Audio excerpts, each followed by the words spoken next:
सुप्रिया श्रीनाथे ने दिया जबरदस्त स्पीच, सब रह गए चुप। जब सुप्रिया श्रीनाथे बोली, हो गई। नॉर्थ ईस्ट पर सुप्रिया श्रीनाथे का तीखा वार, फैक्ट्स के साथ सुप्रिया श्रीनाथे का धमकेदार अटैक। सुप्रिया श्रीनाथे का पावरफुल स्पीच, हॉल में छा गया सन्नाटा। हर साल खरीदेंगे। हमारा और अमेरिका का जो ट्रेड सरप्लस है, हम उनको ज्यादा बेचते हैं, उनसे खरीदते कम है, तो हमारा ट्रेड सरप्लस है। चीन से हमारा 116 बिलियन डॉलर का ट्रेड डेफिसिट है, उनको बेचते कम है, खरीदते ज्यादा है। ये अच्छी सिचुएशन थी अमेरिका के साथ। 40 बिलियन डॉलर का ट्रेड सरप्लस था हमारे अमेरिका के साथ, लेकिन अब 100 बिलियन डॉलर का खरीद कर उस ट्रेड सरप्लस को भी ट्रेड डेफिसिट पे कन्वर्ट कर दिया। और क्या क्या सामान खरीदेंगे? केमिकल खरीदेंगे, इंजीनियरिंग का सामान खरीदेंगे, उद्योग तबाह होंगे, और यही नहीं, कृषि का भी सामान खरीदा जाएगा।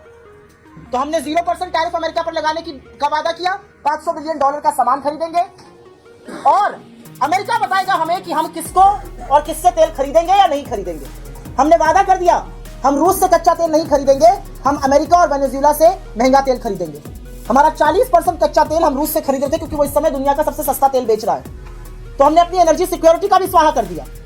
जिस आर्टिफिशियल इंटेलिजेंस AI की बहुत धूम मची हुई है, उसका जो इंजन चलाने वाला डेटा है, वो हम अमेरिका को एक थाली में रखकर सौंपने का वादा कर दिया। हमने एक ऐसी ट्रेड डील करी जिसमें हम DDG, ये कहते हैं किसानों को फर्क नहीं पड़ेगा, ड्राई डिस्टिल जो ग्रेन है, वो मक्के का बाई प्रोडक्ट है, वो हम ला रहे हैं हिंदुस्तान में।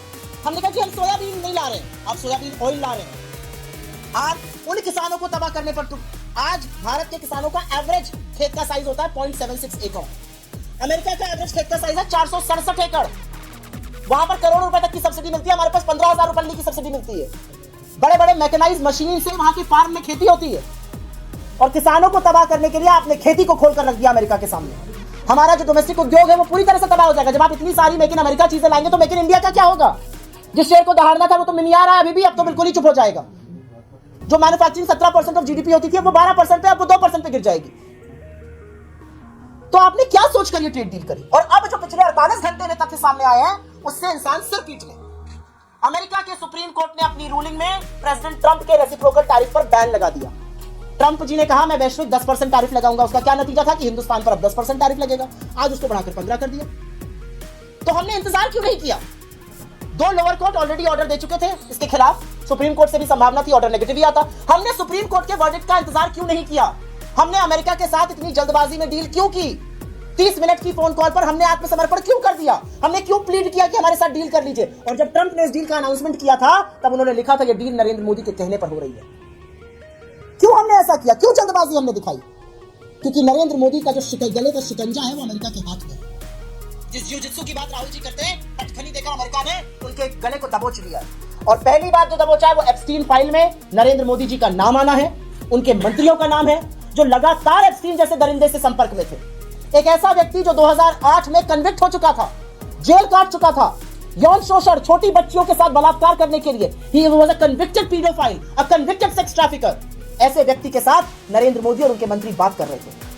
एप्स्टीन ने अपनी मेल में लिखा है, मैंने मोदी को सलाह दी कि इजराइल जाइए और अमेरिकन प्रेसिडेंट को खुश करने के लिए वहां नाचिए गाइए और जोड़िए ताना बाना। सारी तारीखें जुड़ती जाती हैं। कैसे नरेंद्र मोदी जी पहले अमेरिका गए, 2017 में ट्रंप से मिले, जून में, जुलाई में वो 4 से 6 तारीख इजराइल गए, 9 तारीख को एप्स्टीन मेल करके कह रहा है जैसा मैंने कहा था वैसा उन्होंने किया। और फिर उनके दूसरे मंत्री हरदीप पुरी, उनको सब पता था गवर्नमेंट ऑफ इंडिया की क्या स्कीम आने वाली है क्या नहीं। वो लगातार एप्स्टीन से चर्चा कर रहे थे, कॉफी पीना चाहते थे, उनको बुक गिफ्ट कर रहे थे, उनके साथ मीटिंग कर रहे थे, 14-14, 15-15 बार उनके घर गए। और मैं आप लोगों से पूछना चाहती हूँ, आपके घर पे बहनें होंगी, बेटियां होंगी, माँ होंगी, पत्नी होंगी, ये एक्सोटिक आइलैंड क्या होता है? जब हम कुछ अश्लील बात करते हैं तो जिस तरह से हम कहते हैं ना, अरे एक्सोटिक आपने क्या किया होगा, हैव फन, क्या होता है ये हैव फन? क्या होता है ये एक्सोटिक आइलैंड? इस पर कोई जवाब नहीं है हरदीप पुरी का।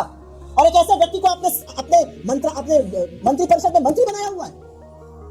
एप्स्टीन से डरकर घबराकर आपने भारत के हितों का सौदा किया, आत्मसमर्पण किया। जो रही सही कसर थी, जो राजा की जान एक तोते में, और तोते का नाम है गौतम अडानी, और गौतम अडानी पर जो शिकंजा कस रहा था, कानूनी शिकंजा, और जिस तरह से वो कसता जा रहा है क्रिमिनल केस में, आपने देश के सम्मान के साथ, देश की सॉवरेनिटी के साथ, देश के अर्थव्यवस्था के साथ, हमारे लघु मध्यम उद्योगों के साथ, हमारे बड़े उद्योगों के साथ, हमारे लोगों के भविष्य के साथ, हमारी आर्टिफिशियल इंटेलिजेंस के साथ, हमारे डेटा के साथ, हमारे किसानों के साथ जिस तरह का समझौता आपने किया है, वो आपने अमेरिका के दबाव में आकर किया है। आज अमेरिका की हैसियत है कि वो खड़ा होकर हमें कह रहा है कि रूस से तेल नहीं खरीदोगे, और इस पर हम निगरानी रखेंगे। हम एक कमेटी बनाएंगे और वो कमेटी हमें बताएगी कि अगर आपने तेल खरीदा है तो हम आप पर वापस टैरिफ लगाएंगे। लेकिन आज तो सिर्फ 2 सवाल है। सुप्रीम कोर्ट ऑर्डर का इंतजार क्यों नहीं किया गया?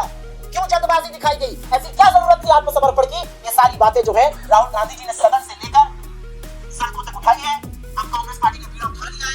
हम किसानों की बात, देश के युवाओं की बात, निवेश की बात, अपने उद्योगों की बात हर नुक्कड़ हर कोने करने जा रहे हैं। परसों भोपाल में किसान महापंचायत है जिसमें राहुल गांधी जी खुद उपस्थित रहेंगे, वो भी मैं आपके साथ साझा करना चाहती हूं। लेकिन असलियत ये है कि जो नैतिक धुरी भारत था दुनिया में, दुनिया हमें महात्मा गांधी के देश के नाम से जानती थी, बुद्ध के देश के नाम से जानती थी, प्रभु श्री राम के देश के नाम से जानती थी। हमारी मर्यादा और हमारी नैतिकता की वो मिसालें थी। आज हमारी नैतिकता की ये मिसाल है कि ऐसे लोग जो एक सेक्स ट्रैफिकर, एक ऑफेंडर को कहते हैं हैव फन, जबकि उसका जो अपराध था वो साबित हो चुका था, वो जेल होकर आया था, वो आज की कैबिनेट में बैठा हुआ है। मोदी जी के मुंह पर टेप लगा हुआ है, मुंह में दही जमाकर, आंखों पर पट्टी बांधकर वो बैठे हैं। और असलियत ये बात कहकर मैं अंत करती हूँ।